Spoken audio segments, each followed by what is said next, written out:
Greetings everyone, this is Rambling Collector here, and welcome back for another book review. The subject of today's video, Saints and Martyrs, an Adeptus Sororitas Omnibus. So once again, we are diving into the wonderfully horrifying world of Warhammer 40,000. And we're going to be covering another omnibus this time around. Now for those of you who have followed my channel for a while, you'll know that in the past I have covered various different omnibuses from the world of Warhammer 40,000. These of course do take me a while, and will result in longer videos, but hey, I am more than keen to dive into them just to do a fun little faction focus. And as for this one in particular, it caught my eye when I was wandering around my local Barnes & Noble, and I saw it just sticking out there, and for the life of me, I actually never seen an omnibus devoted to the Sisters of Battle, or them as a faction as a whole. So out of curiosity, I've picked it up, and after finally finishing it, I can definitely say I have a lot more appreciation for the Sisters as a faction. But more than that, let's get started, shall we?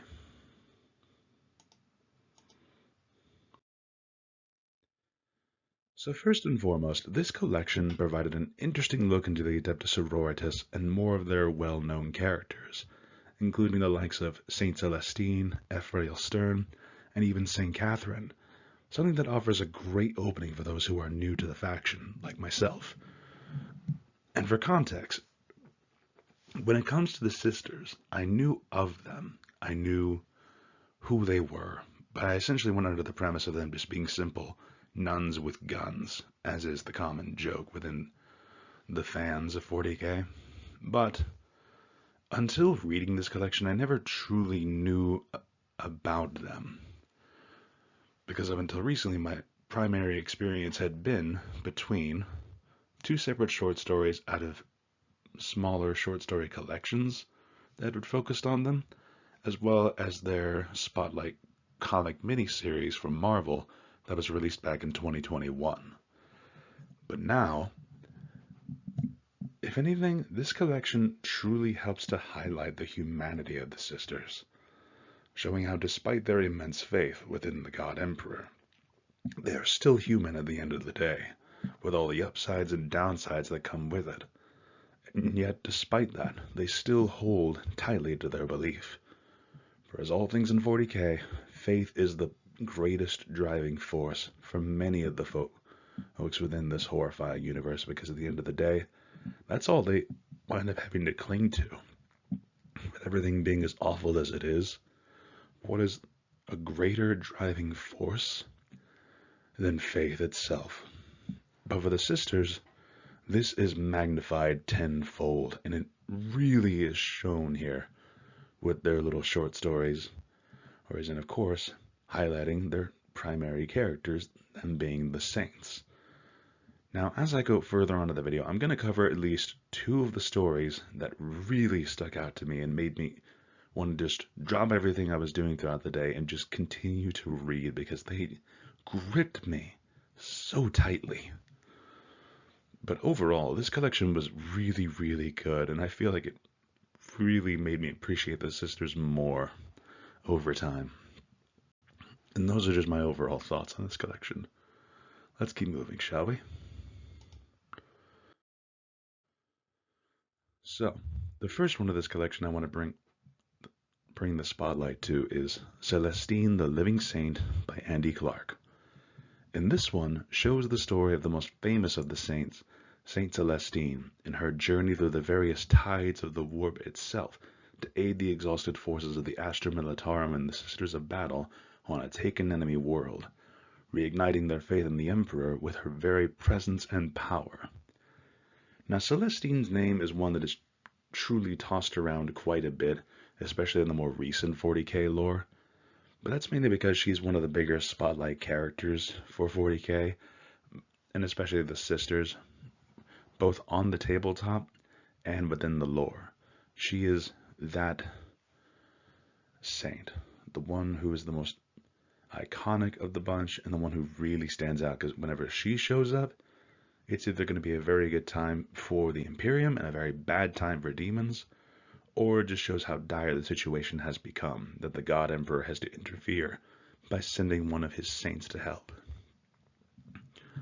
Now, Celestine as a character was actually a really fun way to dive into, because her journey through the warp is truly a mind-bending experience, showing her consistently waking up within the warp with every death that she experiences in the living world, walking upon a pile of her own bones, showing each of her deaths as she continues to return, being joined by the physical manifestations of her own faith, duty, and hope as she faces trials to prove herself worthy of life once more. Because Celestine's journey back to the world of the living is not an easy one. It is not only a test of her faith and her convictions, but it is also a test against her from the conspiring forces of chaos. And we see this throughout the war, where she is confronted by forces of Nurgle and Tzeentch especially. Tzeentch as well, wanting to play all these little mind games, and you can tell it's Tzeentch when it involves either mind games or a lot of crystals.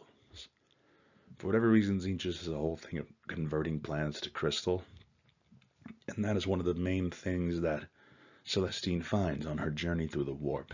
But throughout it all, she still feels that faint flicker of the Emperor's will and guidance as a faint little candle flame upon her cheek, which continues to guide her through the warp and out, showcasing her worthiness to once more live again.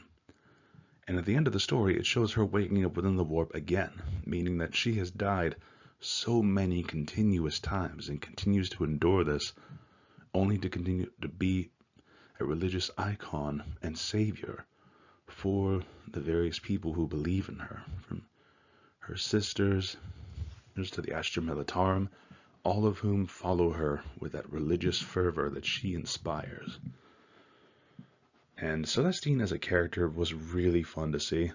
She wasn't at all flat, I will say that much, while watching her continuously still have that humanity driving her.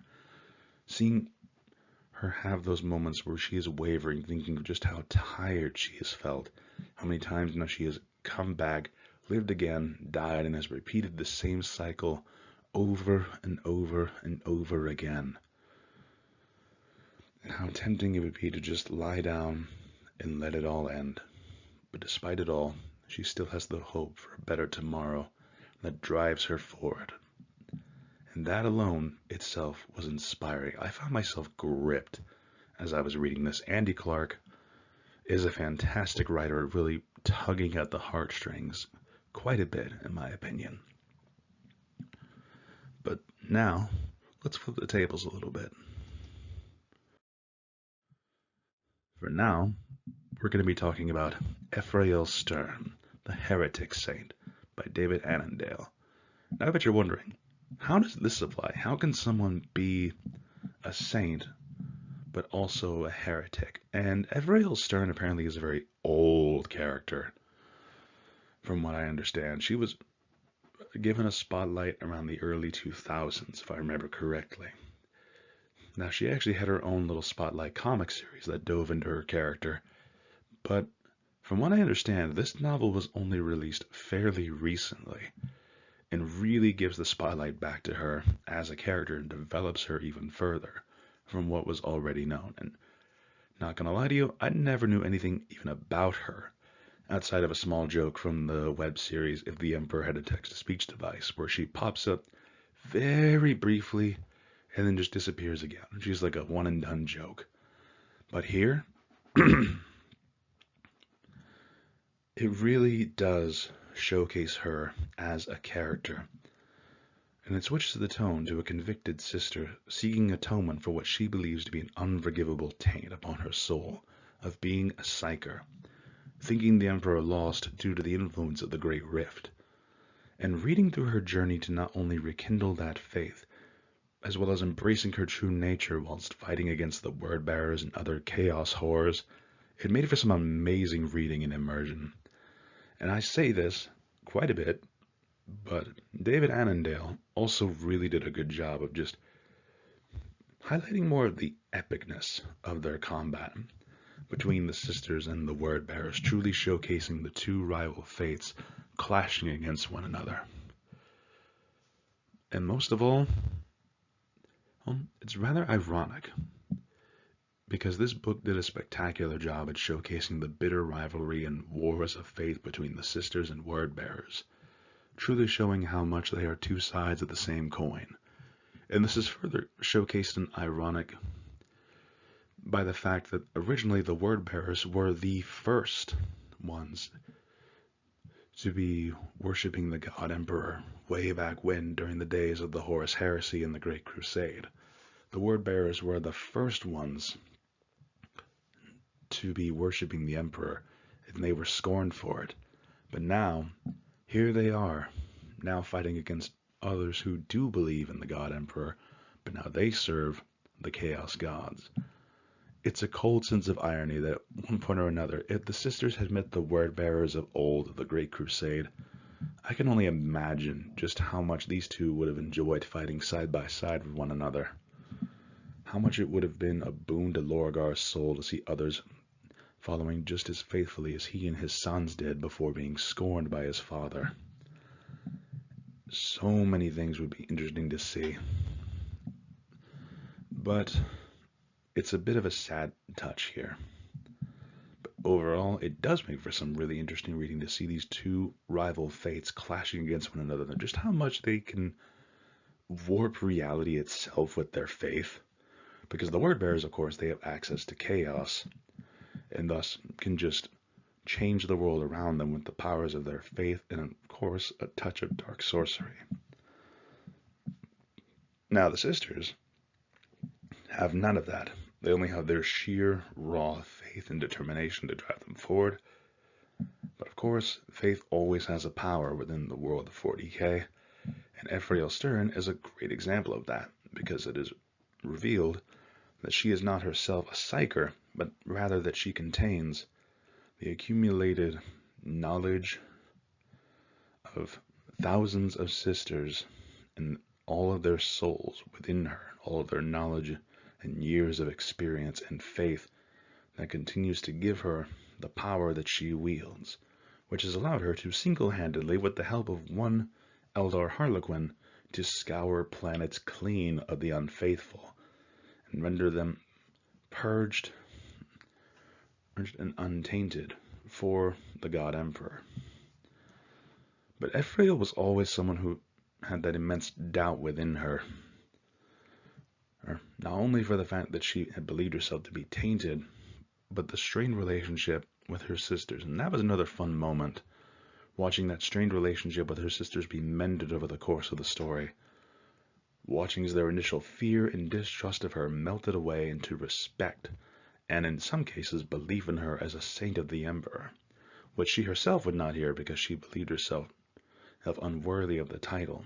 But it did spread amongst her fellow sisters of the idea of Ephrael Stern being another saint. And over the course of it, we do see that coming to pass, especially with some of the monstrous cosmic horrors that she finds herself up against. And I'm talking things like a living fortress being brought to life by a multitude of demons, as well as even, of course, some of the sisters being brought back as zombies to try and break the faith of those on the planet.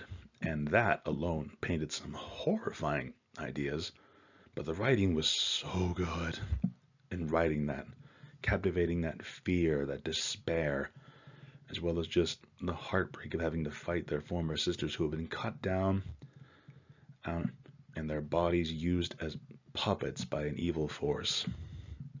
Really good writing, really well done. Loved every second of it. Let's move on, shall we?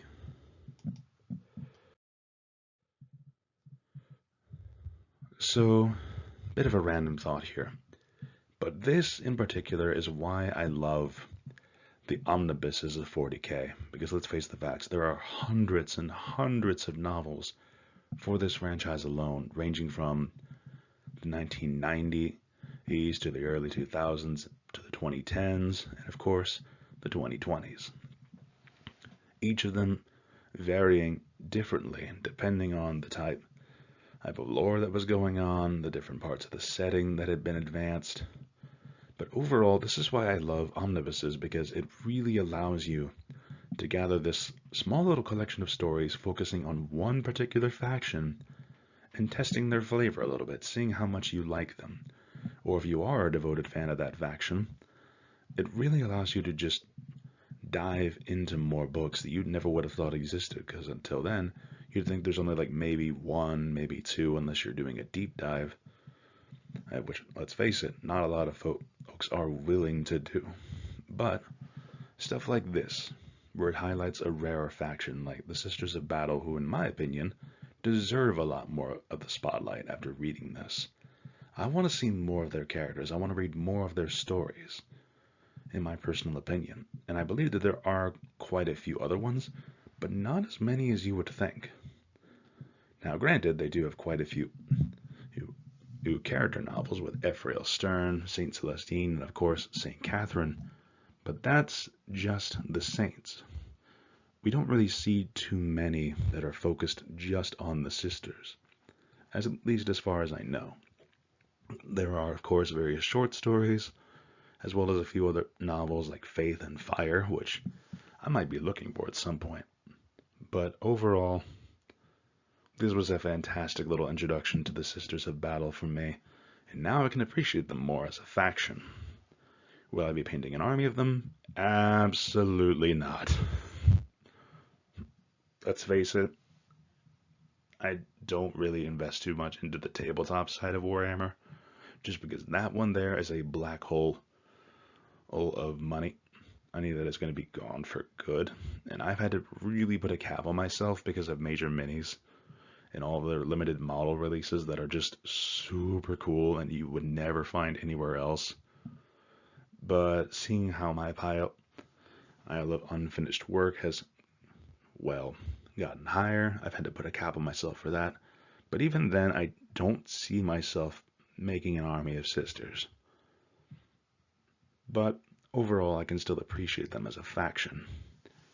Now, honestly, this just leaves me wondering which one to dive into next, whether I want to do a much more lesser talked about faction or something else outside of that, because I've got tons of omnibuses in the collection, ranging from Space Marines of all sorts to the Chaos Space Marines, and of course quite a few of Imperial Guard, even a couple of the Inquisition and the Old World of Warhammer, and even one featuring the Rogue Traders. There's a lot there that I have yet to dive into, but I'm really hoping to get the time to do so at some point. Anyway, I think I've dragged on this video long enough, so let's get to the final score, shall we? So first and foremost, I have to give Saints and Martyrs a solid 10 out of 10, in my opinion. This was a great introduction to the Sisters of Battle as a whole, and it really made me appreciate them a lot more. But more than that, amazing writing, character development, really good on the action, kept me gripped from start to finish once I really invested more into this collection. And if you yourself are a fan of the Sisters of Battle, I would absolutely recommend picking this one up. Or if you're curious to see some of the other omnibuses that I've covered on this channel, feel free to check out my Warhammer playlist. I think you'll quite like the collection that I've got there going on. And at some point, I would like to add more to that playlist. But let's face it, finding the time to do so is always going to be a challenge. But I hope you all did enjoy this video. If you did, feel free to leave a like, comment your thoughts down below, and subscribe if you're curious for more. Or if you want to see more of this crazy man's ramblings about his little library. Anyway, thank you all so much for listening. This is Rambling Collector, signing off for now, and I will see you all in the next video. Have a great day, fellow readers.